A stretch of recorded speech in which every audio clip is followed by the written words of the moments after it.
Nós chegamos ao domingo de número 15, 15º domingo do tempo comum. E nesse final de semana, mais uma vez, a palavra de Deus vem nos recordar que Deus atua no mundo através de homens e mulheres generosos, através de homens e mulheres que respondem sim ao seu projeto de amor. E nós vamos compreender bem isso nessas três leituras que nós ouvimos. Primeira leitura, profeta Amós, o capítulo 7. Profeta Amós é a primeira vez que nós estamos lendo trecho do profeta Amós nesse ano. E o profeta Amós ele é conhecido como profeta da justiça social. E ele exerce o seu ministério profético 770 anos antes de Cristo. Portanto, um período muito longo. E exerce o seu ministério profético no reinado de um rei chamado Jeroboão, que era um rei muito simpático. Um rei que transmitia uma certa tranquilidade ao seu povo. A economia andava bem, a política estava tranquila, a religião estava numa beleza extraordinária. 770 anos antes de Cristo. É que esse rei, quando saía para conquistar terras, os povos conquistados eram obrigados a pagar tributos a esse rei. Então, era natural que o seu reinado fosse um reinado de prosperidade. Estava tudo em ascensão. A burguesia vivia numa classe, vivia num luxo nunca visto antes na história. Mas também tinha a classe baixa, aquela classe que não era muito favorecida, que estava na classe baixa exatamente devido à má distribuição de renda.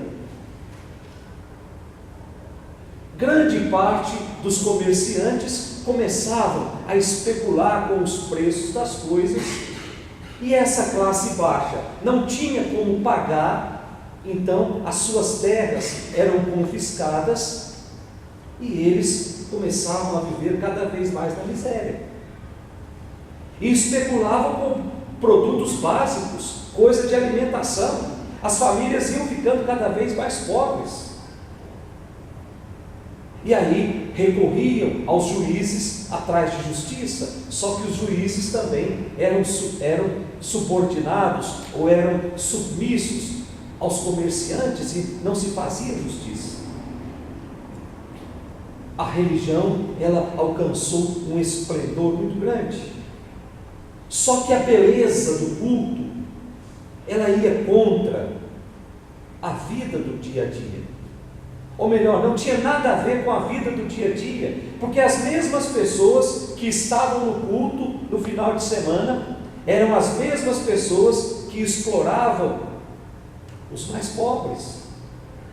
E aí, na hora do ofertório, faziam ofertas em dinheiro volumosas, como que querendo comprar a Deus, ou como que querendo fazer com que Deus fechasse os olhos às suas injustiças. Então é nesse contexto que aparece o profeta Amós, profeta da primeira leitura de hoje. Amós era natural de um lugar chamado Tecoa, que era uma aldeia lá no deserto de Judá.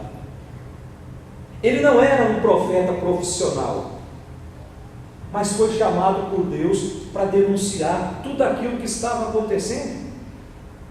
E aí diz a primeira leitura que ele vai até o santuário de Betel. Gente, o santuário de Betel, o culto do santuário era financiado pelo rei. Então os sacerdotes do santuário de Betel eram sacerdotes que eram pagos pelo rei. Então eles tinham a obrigação de falar bem do rei. E acabavam escondendo as injustiças cometidas pelo rei.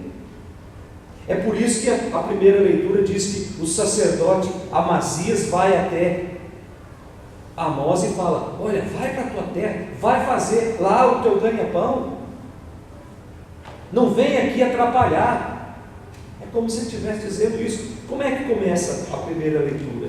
Disse Amazias, sacerdote de Betel, a Amós: vidente, sai e procura refúgio em Judá, onde possas ganhar o pão e exercer a profecia. Mas em Betel não deverás insistir em profetizar, porque fica aqui o santuário do rei e a corte do rei. Portanto, a religião em Betel era para proteger o rei, não era para fazer justiça. Então Amós deixa muito claro que ele é um homem livre, que ele não atua por interesses humanos, mas ele foi chamado por Deus. Deus interrompe a normalidade da sua vida e o envia em missão. Eu não sou profeta, eu não sou nem filho de profeta, diz Amós. Portanto, é Deus quem o chama, é Deus quem o tira da normalidade, do conforto e o manda para que denunciasse essa injustiça. Portanto, tem a autoridade de Deus aquilo que o profeta fala. E Deus é infinitamente maior do que o rei. Seria interessante que nós levássemos o folheto para casa e terminássemos de ler essa primeira leitura da nossa Bíblia. Porque depois que termina, a partir do versículo 17, o profeta Amós profetiza qual vai ser o castigo do rei e qual vai ser o castigo daquele sacerdote que encobria as injustiças do rei. Eu já sei porque eu li, mas eu não vou falar, porque senão vocês não vão ler. Então levem para casa o folheto e, chegando em casa, continuem a leitura até o versículo 25, que vai ver que interessante o sacerdote Amós profetizando que o rei vai ser punido, e aquele sacerdote que estava com o rei também vai receber a sua punição. Ambos serão castigados. Aí depois nós temos a segunda leitura, que é a carta de São Paulo aos Efésios. Uma carta bonita, um pouco complicada, mas é uma carta bonita. E a coluna vertebral dessa carta é São Paulo nos convidando a sermos santos e irrepreensíveis. São Paulo está dizendo que antes de tudo, Deus já havia nos escolhido. E nos escolheu primeiro para sermos santos, depois irrepreensíveis. Ser santo é ser separado do mundo.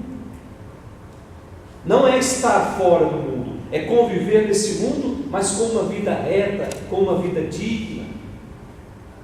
Ser consagrado a Deus e ser irrepreensível é ser sem mancha alguma, é não permitir que as situações de pecado dominem a minha vida. Aí Paulo vem dizer nessa segunda leitura aqui: através de Cristo, Deus derrama sobre nós a sua graça, e ao derramar em nós a sua graça, Ele nos torna pessoas novas. Aquele homem e aquela mulher que recebe a graça de Deus, ele não tem mais o direito de ser como ele era antes. Por isso é que nós somos convidados a sermos criaturas novas. Deus nos renova a todo instante, mas eu preciso tomar posse dessa certeza. E ao nos renovar, e nos renovando, Ele está querendo nos dizer que nós somos filhos prediletos. Porque senão Deus já poderia ter desistido de nós há muito tempo. Mas não, São Paulo vem dizer, Ele nos chama a ser santos, mas através de Jesus, Ele derrama sobre nós a sua graça e nos torna cada vez mais homens e mulheres novos. E por fim nós temos o Evangelho de hoje, em que Jesus faz uma catequese sobre como deve ser o discípulo de Jesus diante do mundo. Sem se esquecer que quem chama é o próprio Cristo. Versículo 7 do nosso Evangelho. Naquele tempo chamou os 12. Nenhum dos 12 se candidatou a uma vaga no time de Jesus. Jesus os escolheu. E engraçado que Jesus escolhe os mais simples. Quantas pessoas entendidas na palavra de Deus existiam no tempo de Jesus? Quantos doutores da lei?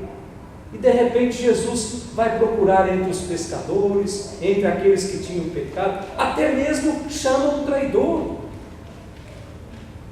Então o critério que Jesus usa para escolher é aquela pedagogia do professor, eu acho.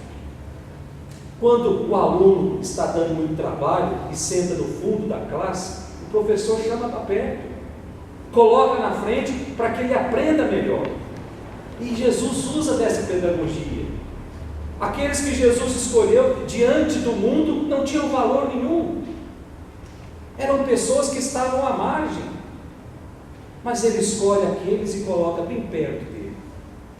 E depois de os capacitar, diz o Evangelho de hoje, ele os envia em missão.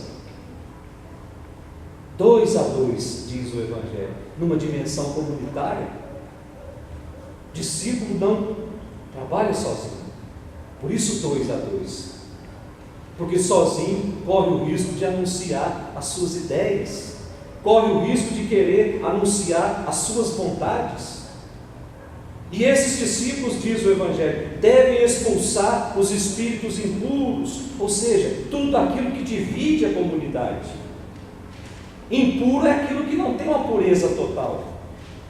A comunidade é convidada a ser uma comunidade pura, sem mancha. E o verdadeiro discípulo de Jesus é aquele que tem a coragem de expulsar esses espíritos impuros, de expulsar tudo aquilo que faz com que a comunidade não seja pura. Depois, diz o Evangelho, ele fala que para anunciar o reino de Deus, eu não preciso de muita coisa. Eu não preciso de 2 sandálias, eu não preciso de levar dinheiro, eu não preciso de levar nada. Não é a abundância de bens que vai garantir a eficácia da missão. Não é a parafernália toda que eu vou levar que vai garantir que a palavra de Deus chegue. Mas é a minha vida. Está muito claro nesse Evangelho de hoje que Deus age no mundo através dos nossos atos, das nossas práticas, das nossas palavras, do nosso comportamento. E aí eu posso afirmar com toda certeza: o reino de Deus só não aconteceu porque tem muita gente que ainda não tomou ciência disso. Tem muita gente que ainda não anuncia Jesus com o seu comportamento, não anuncia Jesus com as suas palavras, não anuncia Jesus com as suas práticas, e muito menos com a sua vida. Às vezes tem até uma vida dupla. Tem a vida do final de semana, que é a máscara da missa, e depois tem a vida do dia a dia, que é onde eu sou de fato, onde eu revelo quem eu sou. Aqui dentro, meus irmãos, não precisa ser cristão. Eu preciso ser cristão lá fora. Quando eu saio daqui, se eu perguntar aqui quem é cristão e alguém não levantar a mão, é porque está no lugar errado. Mas nós viemos aqui para nos abastecer. É como aquele carro que está numa rodovia e de repente a gasolina começa a acabar, precisa abastecer para continuar caminhando. A Eucaristia que a gente celebra é isso. Eu venho aqui para abastecer a minha vida, para que eu possa caminhar mais uma semana anunciando o amor de Deus para as pessoas. Vamos pedir para Deus essa graça nessa Eucaristia que nós estamos celebrando. E que o Espírito Santo, essa luz que vem do alto, nos explique todas essas palavras. Em nome do Pai,